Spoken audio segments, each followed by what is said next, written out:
Mail merge के next example हम देखते हैं। सेलेक्ट रेसिपिएंट में जाके जैसे हमने टाइप न्यू लिस्ट करते हैं जब, तो हमारे पास प्री डिफाइंड फील्ड्स अवेलेबल हो जाती हैं, जिसमें title, first name, last name. अगर हम चाहते हैं कि ये फील्ड ना प्रयोग करके अपनी फील्ड प्रयोग करना, तो कस्टमाइज कॉलम्स पे जाइए। यहाँ पे इन जो फील्ड्स आपको चाहिए वो रख सकते हैं, बाकी डिलीट कर सकते हैं। आप चाहे तो सारी डिलीट कर सकते हैं, जैसे मैं इसको डिलीट कर रहा हूँ, यस। आप कीबोर्ड से शॉर्टकट का प्रयोग कर सकते हैं, ऑल्ट डी और फिर साथ में यस करने के लिए वाई। देखिए सारी फील्ड मेरे पास डिलीट हो गई। अब मैं ऐड कर लूँगा जो फील्ड मुझे चाहिए, जैसे नेम और एड्रेस। 2 फील्ड ऐड करने के बाद उसको मैं ऑर्डर भी चेंज कर सकता हूँ अप डाउन में, और चाहूँ तो उसका नाम भी बदल सकता हूँ बाद में, नहीं चाहिए तो डिलीट भी कर सकता हूँ। जैसे मैं उसे ओके करता हूँ, मेरे पास एड्रेस लिस्ट के लिए बॉक्स आ जाएगा, जहाँ मैं उसका एड्रेस और नाम दोनों भर सकता हूँ।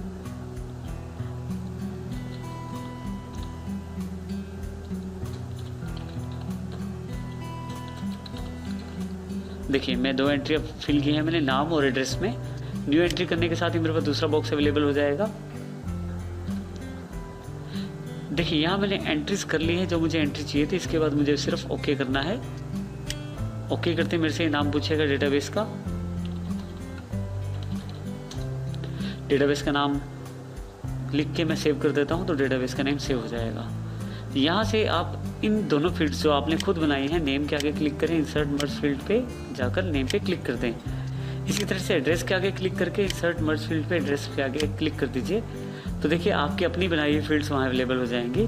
प्रीव्यू रिजल्ट्स ऑफ रखेंगे तो सिर्फ फील्ड्स दिखाएगा, और प्रीव्यू रिजल्ट्स ऑन रखेंगे तो डेटा भी साथ में दिखाएगा। अगर हाईलाइट बंद करना चाहते हैं तो हाईलाइट ऑफ कर सकते हैं फील्ड्स को। आप चाहें तो फील्ड्स, आपकी जो बनाई हुई फील्ड्स है उसको मैच भी कर सकते हैं। मैच फील्ड्स पे क्लिक करें, फर्स्ट नेम के आगे यहाँ क्लिक करें, और जिस फील्ड से हम मैच करना चाहते हैं, जैसे नाम के साथ मैं फर्स्ट नेम मैच करना चाहता हूँ तो मैंने वहाँ क्लिक कर दिया। इसी तरह से एड्रेस के आगे एड्रेस पे क्लिक कर दिया ताकि वो एड्रेस से मैच हो जाए, और उसको ओके कर दिया। नेक्स्ट टाइम जब भी हम यूज़ करेंगे तो फर्स्ट नेम के साथ और एड्रेस के साथ मैच करेगा। आप चाहते हैं तो अब यहाँ से फिनिश और मर्ज पे जाके एडिट इंडिविजुअल लेटर पे क्लिक कीजिए। जैसे ही आप ऑल पे क्लिक करके ओके करते हैं तो यहाँ से जितने भी फ्रेंड्स हैं उन सबके लिए लेटर तैयार हो जाएगा। इस प्रकार से आप कस्टमाइज अपनी फील्ड्स का प्रयोग भी कर सकते हैं mail merge. Right and insert field group में हमारे पास रूल्स की कमांड और भी है। ये जो रूल्स की कमांड है इसको प्रयोग करने से पहले हम इसे समझ लेते हैं। मान लीजिए मैं मैनेजर को लंच और डिनर दोनों पे इनवाइट करना चाहता हूँ, और बाकी जो स्टाफ है उसे केवल लंच पे इनवाइट करना चाहता हूँ। ऐसी कंडीशंस बनाने के लिए देखिए मैंने 2 बदलाव किए हैं यहाँ पे। एक डेजिग्नेशन जो कि आपको ये बताएगा कि ये कौन से लेवल का व्यक्ति है या क्या कार्य करता है ये, और एक ये लाइन है मेरे पास अलग से, you are also invited on, जिसको मैं लंच या डिनर पे बुलाना चाहता हूँ। इस कार्य को करने के लिए रूल्स पे जाऊँगा मैं। देखिए हमारे पास काफ़ी सारी कंडीशनल स्टेटमेंट्स अवेलेबल हैं। इफ देन एल्स को पिक करूँगा, फील्ड नेम टाइटल अगर ये बराबर हुआ किसके, मैनेजर के, तो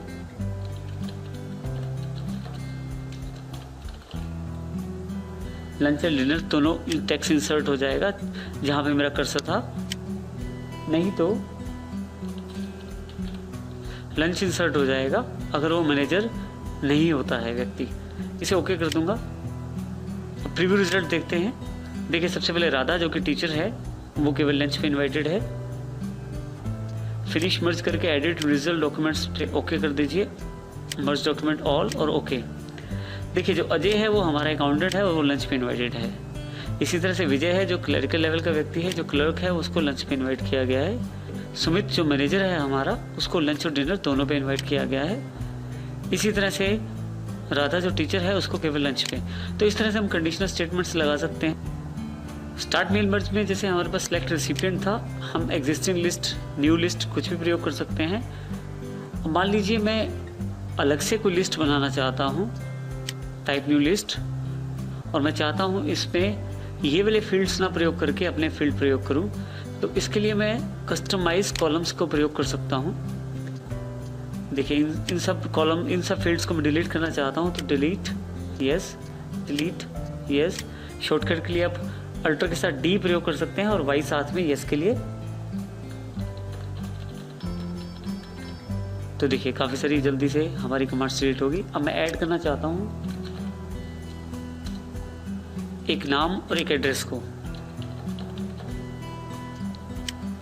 जैसे ही ओके करता हूँ यहाँ पे, तो देखिए केवल 2 ही फील्ड मेरे पास रह जाती हैं, नाम और एड्रेस। मैं यहाँ एंट्री इंसर्ट कर सकता हूँ अपनी।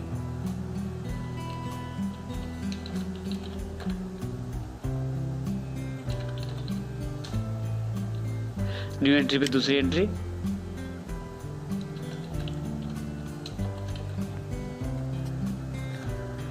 देखिए मैंने अपनी एंट्रीज ऐड कर ली हैं यहाँ पे। जैसे इसे ओके करता हूँ, ये एंट्रीज मेरे पास अवेलेबल हो जाती हैं। इसको मैं अलग से कोई डेटाबेस का नेम दे सकता हूँ।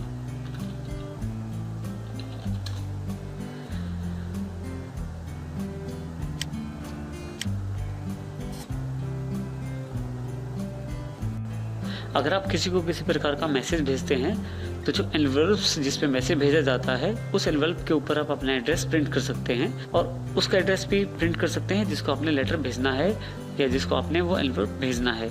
इसके लिए आप एनवेलप पे जाएं, यहाँ पे डिलीवरी एड्रेस नोट करें। डिलीवरी एड्रेस टाइप करने के बाद यहाँ पे आप रिटर्न एड्रेस भी टाइप करें। इस तरह से आप दोनों डिलीवरी और रिटर्न एड्रेस टाइप कर सकते हैं। आप चाहें तो ऑप्शंस पे क्लिक करें और यहाँ से आप जो आपका एनवेलप है उसका साइज भी फिक्स कर सकते हैं। इसके अलावा आप फ़ॉन्ट, डिलीवरी एड्रेस के लिए फ़ॉन्ट सेट कर सकते हैं यहाँ से फ़ॉन्ट्स के ऑप्शंस के द्वारा। और इसी तरह से रिटर्न एड्रेस के लिए भी आप फ़ॉन्ट का ऑप्शन सेट कर सकते हैं, जैसा भी फ़ॉन्ट का ऑप्शन आपको चाहिए। इसको ओके कर दीजिए। Add to document, yes. जैसे आप ऐड टू डॉक्यूमेंट और यस करते हैं, तो देखिए यहाँ पे आपके पास एनवेलप्स का साइज़ के हिसाब से आपके पास सेक्शन तैयार हो गया। यहाँ पे वो जो एड्रेस जिसको आपने मेल करना है और जो आपका रिटर्न एड्रेस, दोनों ही यहाँ पे अवेलेबल हो गया आपके पास। इस तरह से आप अपने डॉक्यूमेंट में एनवेलप्स को बना सकते हैं और उसका प्रयोग कर सकते हैं।